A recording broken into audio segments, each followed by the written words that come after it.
¿Qué tal? ¿Cómo están amigos y amigas de esta comunidad? Bienvenidos, bienvenidas a 10 minutos de análisis en donde hablaremos de dos personajes, Ricardo Salinas Pliego y Emilio Azcárraga Milmo, dos hombres quienes han estado al frente precisamente de las dos televisoras más importantes de nuestro país en diferentes etapas, pero que sin duda alguna tienen características muy similares en su comportamiento, en su relación con el poder, en el ejercicio del mismo y sobre todo en lo que le ofrecen a la ciudadanía y cómo ven precisamente al ciudadano, al mexicano y mexicana de a pie. Hace unos minutos, hace unas horas, se dio a conocer un nuevo problema financiero por parte del dueño de la televisora de la Jusco, en donde se señala que Ricardo Salinas Pliego pues es acusado por Astor Asset de incumplir un préstamo de 110 millones de dólares. Astor Asset es un fondo de inversión y representantes del empresario mexicano no aseguraron que las acusaciones pues son falsas, como todo lo que se señala de Ricardo Salinas Pliego. Ya sabe usted que en Televisión Azteca, que en Grupo Salinas te dicen es falso. Él es un perseguido, es un empresario revolucionario que sufre los avatares, que sufre los embates precisamente de todos aquellos rencorosos que intentan verlo caer. Ellos aseguran que el préstamo en controversia está garantizado con acciones de Grupo Electra y que incluso en algún momento quisieron pagar por adelantado, pero que a cambio entregaran precisamente dichas acciones, mismas que este fondo de inversión quiere tomar posesión. Ricardo Salinas Pliego, ustedes lo saben, se ha caracterizado por ese comportamiento agresivo, burlón, soberbio, déspota, particularmente en las redes sociales, en donde de una manera u otra ha tratado de normalizar precisamente los abusos de la oligarquía, legitimar el despojo a las clases populares, la precarización salarial, la precarización laboral. Es uno de los grandes promotores del echeleganismo, de la meritocracia como la solución a los problemas que tiene nuestro país y de la erosión del Estado como eje regulador, porque según él esto nos daría muchísima, pero muchísima libertad para poder actuar, para poder operar y para poder desarrollarnos como individuos. A final de cuentas, para Ricardo Salinas Pliego, todo lo que huela a colectividad es sinónimo de comunismo, según sus propias palabras, sus propios escritos, sus propios textos y por supuesto sus propios jilgueros que trabajan en su televisora. Para él, a final de cuentas, la mayoría de los mexicanos, de las mexicanas, son totalmente desechables. ¿Por qué? Porque son pobres porque quieren, a final de cuentas, porque son pobres debido a que no se han esforzado lo suficiente. La desigualdad no existe y esto lo propaga precisamente en su televisora y lo ha hecho durante muchísimos, pero muchísimos años, en donde de una u otra manera ha tratado de justificar este discurso de una superioridad de cierta clase empresarial y que ha moldado precisamente las críticas en contra de las autoridades al término de gobiernícolas sin aceptar que gracias a esos gobiernícolas, sobre todo panistas y priistas, es quien es el propio Ricardo Salinas Pliego. Un hombre que pasará a la historia no como él quisiera, como un gran empresario, un hombre respetado, un hombre admirado, porque aun y cuando ellos niegan esta situación, vaya que les pega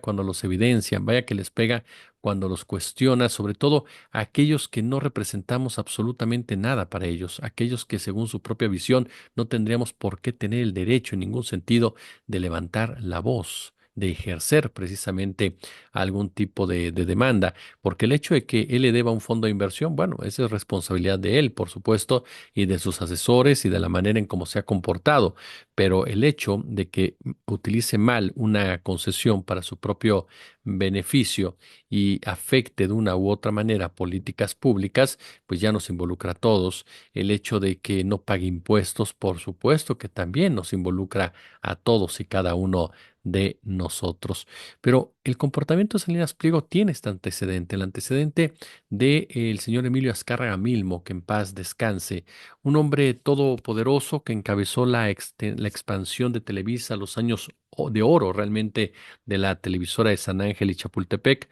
cuando se consolidó como la empresa más importante de medios de comunicación, no solamente en nuestro país, en donde era la única que existía como todo monopolio, sino también en el resto del continente, realizando producciones, sobre todo en el tema de las telenovelas, que trascendieron fronteras y que le dieron un estatus, en definitiva, a las personas que de ahí trabajaban. Sin embargo, fue precisamente en un evento de una de estas televisoras, la de Los ricos también lloran, si no mal recuerdo, que fue entrevistado Emilio Azcárraga Milmo por Alejandro Salazar Hernández, quien en esa época trabajaba para el diario El Nacional. Y fue cuando Azcárraga Milmo expresó una de las palabras, de las formas de pensar que lo marcaron para siempre.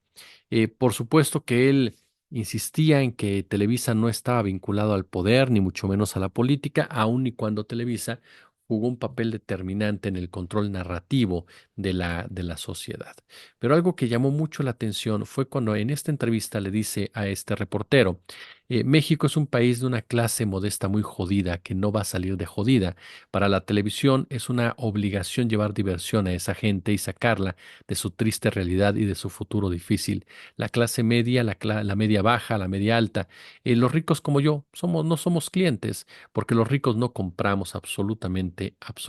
nada. Fue lo que dijo este hombre, que alcanzó a tener una fortuna de 5.100 millones de dólares, considerado en su momento el hombre más rico de nuestro país y de toda América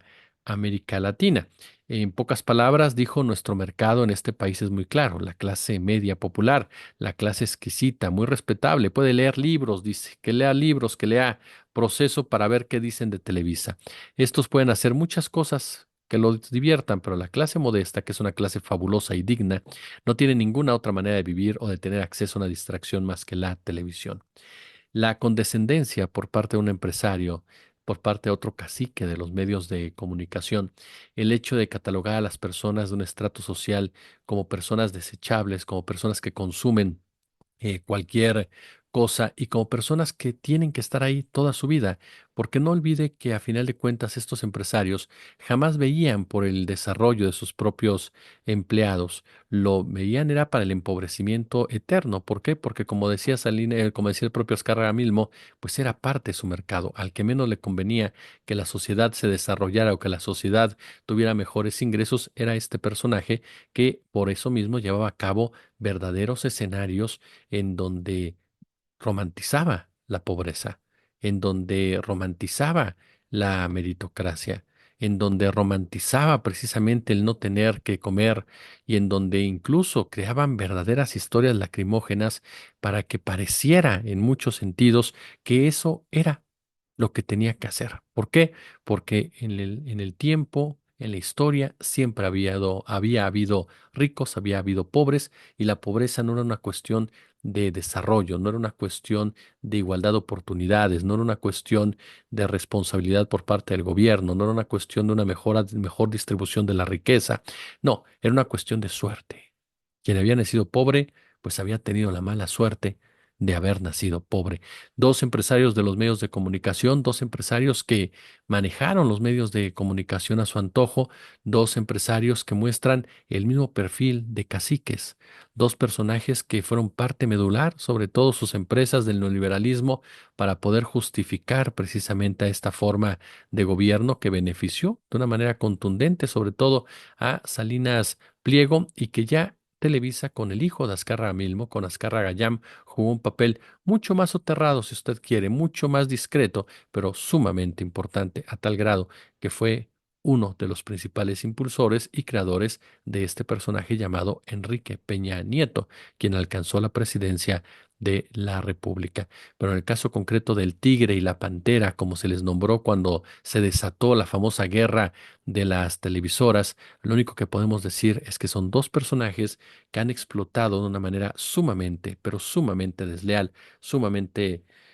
inmoral, sumamente corrupta las concesiones que se les otorgaron y sobre todo que han despreciado con cada una de sus expresiones y cada una de sus acciones a la mayoría del pueblo mexicano, a los que ven completamente como productos esclavizantes, sin criterio, sin ningún tipo de futuro y en algún momento desechables. Como siempre, un gusto, como siempre, un placer. Ya lo sabe, 10 minutos de análisis. Si les gustó, pulgar arriba, compártanlo, déjenme su comentario en la cajita de comentarios, suscríbanse y si hay chance, super chat, super gracias, únanse al canal. Como siempre, un gusto, como siempre, un placer.